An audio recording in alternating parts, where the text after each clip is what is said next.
Alzheimer की बीमारी होती क्या है? तो अल्जाइमर मेन भूलने की बीमारी है।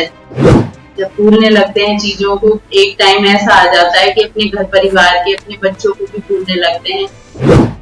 बड़े बुजुर्गों को होती थी पहले ये प्रॉब्लम, आजकल ये 50 के बाद कभी भी स्टार्ट हो जाती है।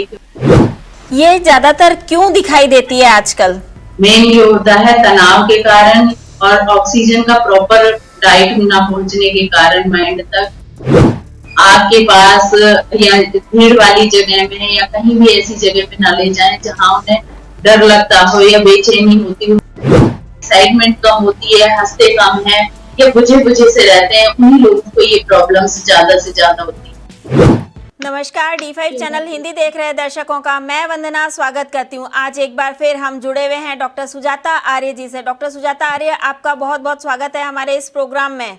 नमस्कार वंदना जी। डॉक्टर सुजाता, आज हम बात करेंगे अल्जाइमर की बीमारी की। तो सबसे पहले ये बताइए कि ये अल्जाइमर की बीमारी होती क्या है? पहले तो ये बुढ़ापे में होने वाली प्रॉब्लम थी। जो बड़े बूढ़े होते थे वो भूलने लगते थे। जब दिमाग की नसों में ऑक्सीजन प्रॉपर नहीं पहुंच पाता, आपके माइंड के टिश्यूज वीक होने लगते हैं एज के साथ साथ।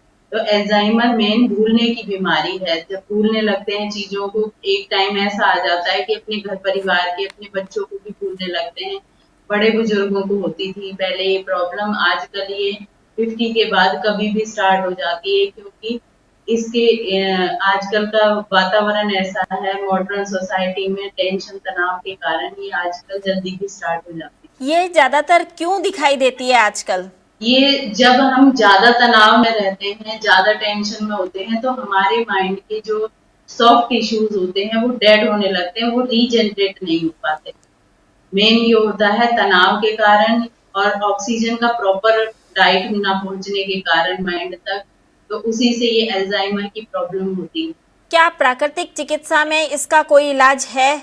इसके लिए हमें स्टार्टिंग से ही प्रिकॉशन रखना पड़ता है। जैसे कि कई लोग ज्यादा तनाव लेने लगते हैं, दिमाग की नसें ऐसे हो जाती हैं फटने को जैसे, बिना बात के छोटी छोटी चीजों में सोचना और या ज्यादा केयरलेस होने से भी ये बीमारी हो जाती है। कई लोग होते हैं कि हम कोई अपना डिसीजन लेंगे ही नहीं, दूसरे ही हमारा डिसीजन लेंगे, तो बिल्कुल माइंड का यूज नहीं करते। इससे क्या होता है कि हमारे जो सॉफ्ट टिश्यूज होते हैं ब्रेन के, वो सॉफ्ट टिश्यूज रीजनरेट नहीं हो पाते और वो डेड होने लगते हैं। और ऑक्सीजन की डेफिशिएंसी तो मेन रीजन है ही इसका। तो इसके लिए हमें नेचुरोपैथी में तो है ही इसका इलाज। स्टार्टिंग से ही हमें प्रिकॉशन रखना पड़ेगा इसका कि एक तो अनुलोम विलोम प्राणायाम, कपालभाति प्राणायाम, ये दो प्राणायाम अगर करते रहेंगे तो इस तरह की प्रॉब्लम आएगी ही नहीं।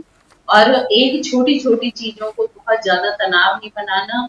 और अगर बिल्कुल, कई लोग होते हैं कि बिल्कुल माइंड का अपने का यूज नहीं करते, तो वो चीज भी गलत है। एक ज्यादा यूज करना, कम यूज करना, दोनों ही चीजों में खतरनाक है। कि हमें माइंड को थोड़ा सा होना चाहिए कि हमें एक्साइटमेंट हो रही है, हैप्पीनेस है किसी भी तरह की, तो ये प्रिकॉशन रखना पड़ेगा। और नेचुरोपैथी में आने के बाद हम लोग डिटॉक्स तो करते ही हैं पहले, फिर प्राणायाम वगैरह लाइफस्टाइल ऐसा बनाते हैं।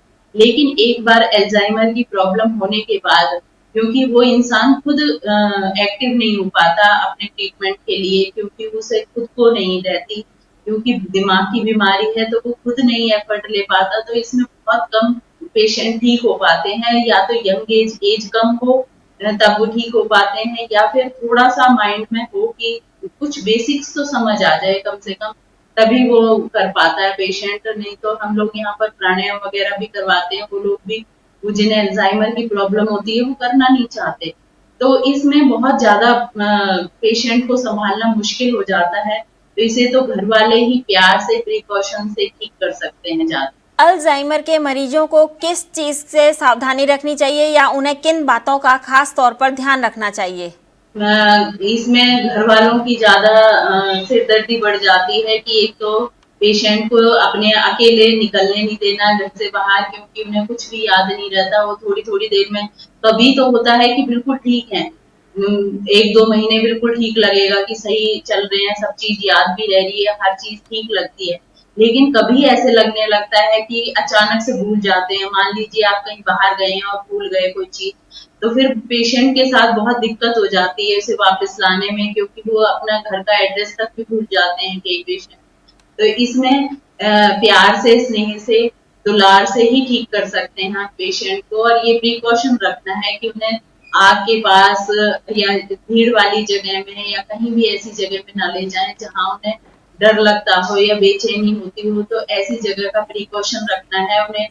बड़े बुजुर्ग ही होते हैं ज्यादातर अल्जाइमर की प्रॉब्लम में, तो उनका बच्चे की तरह ध्यान रखना पड़ेगा, जैसे छोटे बच्चे का ध्यान रखते हैं। अल्जाइमर की प्रॉब्लम जो होती है वो क्या पैतृक होती है, आनुवंशिक होती है?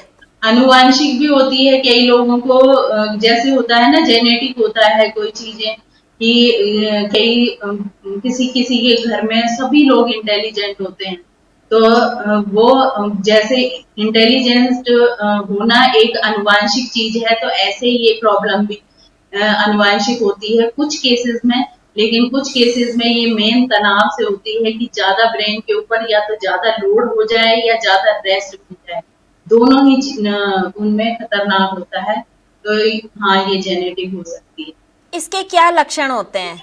इसके लक्षण आने तो 40 के बाद ही स्टार्ट हो जाते हैं, चीजों को भूलने लगते हैं। मैं कई लोगों को देखती हूँ कि हर चीज को नोट करते हैं। अगर मैंने यहाँ पर टाइम भी बताया कि इस टाइम आपको आना है, तो वो टाइम भी आपको नोट करके ले जाते हैं। तो ये लक्षण तो इसके 40 प्लस में ही आने स्टार्ट हो जाते हैं। हम ब्रेन पे थोड़ा सा प्रेशर डालिए। पहले देखिए एक एक आदमी को कम से कम 20 फोन नंबर याद रहते थे, लेकिन आजकल हम वो चीजें सारी सारी कंप्यूटराइज होती जा रही हैं। तो हमारे ब्रेन को एक यूज टू भी होना चाहिए कि कुछ चीजें मेमोराइज करने की आदत होनी चाहिए। जैसे जैसे कि कोई भी आपने छोटा सा फॉर्मूला बताया, जैसे मैं अभी ये बातें बता रही हूँ, कई उनमें सेमिनार्स में हम लोग जाते हैं कि ये बातें भी वो नोट कर रहे होते हैं कि ठीक है, ये चीजें मेमोराइज करिए आप ज्यादा से ज्यादा। तो मैं यही बोलती हूँ सब लोगों को जो कम एज के हैं, जो जिन्हें प्रिकॉशन लेना है कि ये बीमारी हमें ना हो, उसके लिए उन्हें ये है कि छोटी छोटी चीजों को मेमोराइज करिए। आप हर चीज को नोट कर लेते हैं, हर चीज छोटे मोटे फॉर्मूले भी अगर हम लोग बताते हैं तो उसको भी नोट करने बैठ जाते हैं। तो ये हमारा होना चाहिए कि हम डाइट तक याद नहीं रहती लोगों को। यंगस्टर्स मेरे पास आते हैं, उन्हें डाइट तक याद नहीं रहती कि हमने कल क्या खाया। बहुत ज्यादा प्रेशर डालते हैं दिमाग के ऊपर, जब जाकर उन्हें डाइट याद आती है। तो हमें छोटी मोटी चीजों को मेमोराइज करने की आदत होनी चाहिए। तो ये 40 प्लस में ही इसके लक्षण आने लगते हैं, छोटी छोटी चीजों को भूलने लगते हैं। तो हमें कोशिश करनी है, जैसे ही हमें पता चलता है कि हम चीजों को भूल रहे हैं, तो हमें मेडिटेशन स्टार्ट करना चाहिए, अनुलोम विलोम प्राणायाम स्टार्ट करना चाहिए, कपालभाति स्टार्ट करना चाहिए, ऑक्सीजन लेवल ज्यादा से ज्यादा। सबसे पहली डाइट हमारी ऑक्सीजन होती है। तो हम लोग क्या करते हैं, सर्दियों में तो वैसे ठंड लगती है हमें, और गर्मियों में एसी के कारण हम दरवाजे बंद रखते हैं। तो हमें ऑक्सीजन ज्यादा से ज्यादा लेनी चाहिए। जब ऑक्सीजन ज्यादा हमारे ब्रेन को मिलेगी, तो इस तरह की प्रॉब्लम आएगी नहीं। क्या अल्जाइमर और डिमेंशिया एक ही बीमारी है या अलग अलग बीमारियां हैं? देखिए, इसी चीजों में कुछ कुछ नाम अलग से रख देते हैं। किसी की स्लिपरी पोजीशन में माइंड चला जाता है, किसी के भूलने वाली पोजीशन में आ जाता है माइंड, किसी को एपिलेप्सी की मेन ये ब्रेन की प्रॉब्लम्स होती हैं। ये मेन हम नेचुरोपैथ तो मानता है कि एक ही तरह की बीमारियां हैं। तो ये मेन होता है कि हमारे ब्रेन को प्रॉपर डाइट जो मिलनी चाहिए, ऑक्सीजन प्रॉपर डाइट है, खुशी प्रॉपर डाइट है ब्रेन की, और जो हम खा रहे हैं वो प्रॉपर हमारे ब्रेन तक पहुंचना चाहिए। हमारे न्यूट्रिशियस डाइट होनी चाहिए। जैसे कि इसमें एल्जाइमर में खसखस बहुत यूजफुल होती है। खसखस का यूज करिए ज्यादा से ज्यादा।